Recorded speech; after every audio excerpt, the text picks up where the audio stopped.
আসসালামু আলাইকুম। অন্তর্বর্তী সরকারের নানা নিয়োগ নিয়ে কিন্তু প্রশ্ন উঠছে। বলা হচ্ছে যে বিতর্কিত মানুষগুলো রয়ে গেছে, আবার বিতর্কিত মানুষগুলোকে নতুন করে পদায়ন করা হচ্ছে। কেন? সেটা হলো প্রশ্ন। পররাষ্ট্র দপ্তরের একেবারে সেগুনবাগিচার অফিসে পররাষ্ট্র সচিব মাসুদ বিন মোমেন তিনি চুক্তিভিত্তিতে আছেন। তিনি কিভাবে থাকেন? তাকে নিয়ে বিতর্কের শেষ নেই। এ নিয়ে গণমাধ্যমেও কিন্তু লেখালেখি হচ্ছে। আরেকজন আছেন খুবই আলোচিত, তিনি হচ্ছেন এটিএম রোকেবুল হক। তিনি ইতালিতে নিয়োগ পেয়েছেন নতুন করে। তিনি হচ্ছেন মোহাম্মদ মনিরুল ইসলামের স্থলাভিষিক্ত।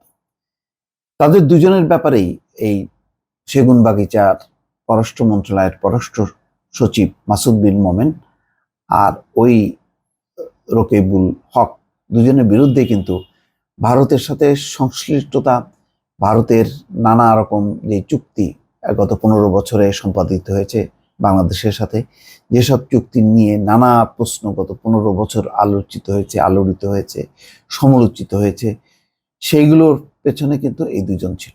আর সবচেয়ে বেশি বিতর্কিত মানুষটি হচ্ছেন খোদ পররাষ্ট্র সচিব মাসুদ বিন মোমেন।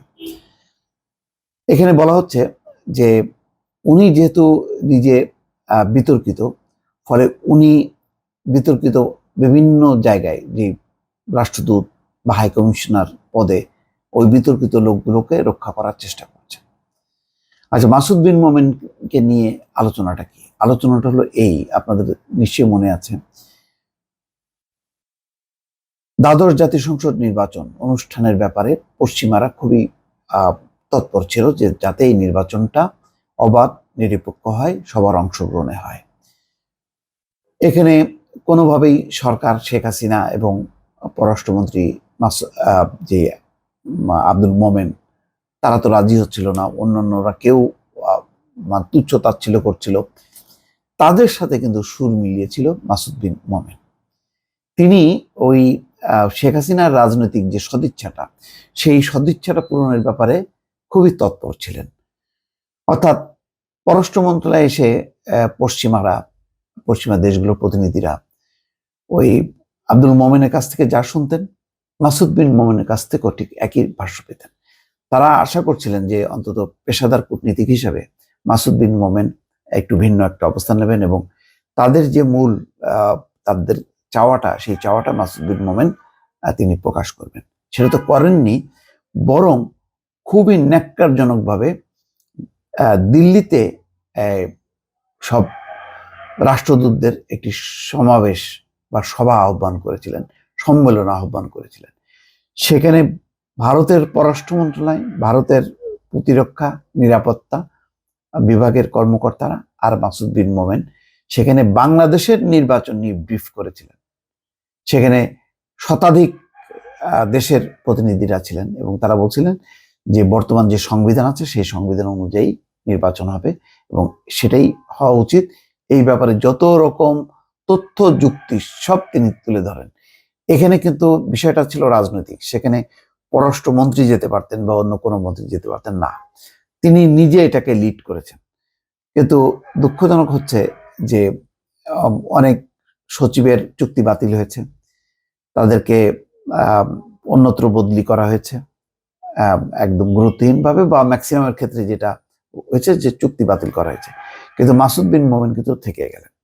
মাসুদ বিন মোমেনের সিনিয়র তৌহিদ হোসেন, তিনি হচ্ছেন পররাষ্ট্র উপদেষ্টা। আমি জানি না পররাষ্ট্র উপদেষ্টার আশীর্বাদ পেয়ে কি মাসুদ বিন মোমেন থেকে গেলেন কিনা, সেটা একটা প্রশ্ন। আর একজন হচ্ছেন এটিএম রকিবুল হক। তিনি দেখেন এই কর্মকর্তা, তিনি তার ব্যাপারে যেটি অভিযোগ, মানে গুরুতর অভিযোগ, সেটা হলো যে 2017 থেকে 2021 সাল পর্যন্ত তিনি দিল্লিতে বাংলাদেশ হাইকমিশনে ডেপুটি হাইকমিশনার ছিলেন এবং 2021 থেকে এখন পর্যন্ত সাউথ এশিয়া উইং এর ডিরেক্টর জেনারেল, যেখানে শুধু ইন্ডিয়ান বিষয় দেখাশোনা করা হয়। যতগুলো দেশ বিরোধী চুক্তি হয়েছে ইন্ডিয়ার সাথে, তার প্রতিটিতেই এই মহাপরিচালকের অবদান। অর্থাৎ এই যাকে এখন ইতালিতে হাইকমিশনার হিসাবে বা রাষ্ট্রদূত হিসেবে মনোনীত করা হয়েছে, তার দায় এই রকিবুল হক এই মানুষকে দেওয়া হয়েছে। ওই সময় কিন্তু অনেকগুলো চুক্তি সম্পাদিত হয় বাংলাদেশের সাথে। প্রত্যেকটা চুক্তির নেপথ্যের কারিগর এবং মূল ছিলেন এই রকিবুল হক। তাকে নতুন করে পদায়ন করা হয়েছে ইতালিতে। তাহলে এরা এই অন্তর্বর্তী সরকারকে কি সাপোর্ট দেবে? এরা কি এটা মনে করার কি যথেষ্ট কারণ নেই যে অন্তর্বর্তী সরকার যাতে সফল না হয় তার জন্য তারা নানাভাবে চেষ্টা করবে? কেননা তারা তো জানে যে তারা কি করে এসছে, ফলে তারা তাদের অবস্থান টিকিয়ে থাকার জন্য অন্তর্বর্তী সরকার যাতে কোনোভাবে স্টেবল না হতে পারে এবং তার যে একটা স্বাধীন পররাষ্ট্রনীতি নেয়ার যে আকাঙ্ক্ষা ইতিমধ্যে প্রকাশ পেয়েছে, তার বিপরীত কাজটি কি তারা করবে না? করাটাই তো স্বাভাবিক। এখন এই প্রশ্ন থাকবে যে এতগুলো নিয়োগ চুক্তি বাতিল করা হলো, যারা মানে 15 বছর শেখ হাসিনার দুঃশাসনের সাথে যুক্ত, তাহলে তারা কিভাবে টিকে থাকলো? এটা একটা বড় প্রশ্ন হিসাবে সামনে থাকলো। কিন্তু দর্শক ভালো থাকবেন, আল্লাহ হাফেজ।